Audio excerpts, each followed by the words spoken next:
आइए स्टार्ट करते हैं अपना नेक्स्ट न्यूमेरिकल, जो हमारा न्यूमेरिकल नंबर 9 है। A 90 millimetre length of a wire moves with an upward velocity of 35 metres per second between the poles of a magnet. The magnetic field is 80 milli tesla directed to the right. कि हमारे पास जो magnetic field है वो हमारे पास 80 milli Tesla है, हमारे पास length भी given है और वेलोसिटी भी गिवन है। The resistance in the wire is इतना, यानी कि 5 मिली ओम्स।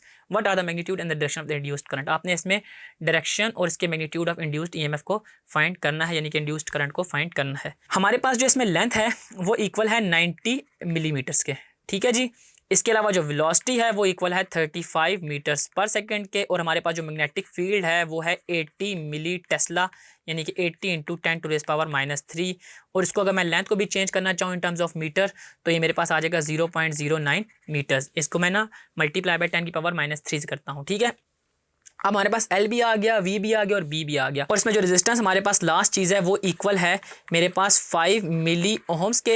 यहाँ मैं इसको लिख सकता हूँ 5 इंटू 10⁻³ ओम्स के, ठीक है। इसको मैं यूँ भी लिख सकता हूँ। अब सबसे पहले मुझे इसमें ना करंट निकालना है, और करंट के बाद हमने इसकी डायरेक्शन निकालनी है। करंट हम कैसे निकालेंगे, I is equal to V/R से, और V आपको पता है मेरे पास इन टर्म्स ऑफ E है, यानी कि इंड्यूस्ड ईएमएफ है। मैं इसको E/R भी लिख सकता हूँ। अभी तक हमने सारे क्वेश्चंस में ये चीज़ की है कि हमने वोल्टेज की जगह E यानी कि इंड्यूस्ड ईएमएफ को पुट किया है, और E हम लोग निकालते थे B, L और V से, यानी कि B को, L को और V को आपस में मल्टीप्लाई करके हम E की वैल्यू को फाइंड कर देते हैं। हम इसको इस डायरेक्ट फार्मूले में पुट कर देते हैं, इसकी वैल्यूज़ को हम इसके अंदर पुट इन करेंगे और कैलकुलेट कर लेंगे हमारा करंट। आइए इसकी वैल्यू को पुट करते हैं।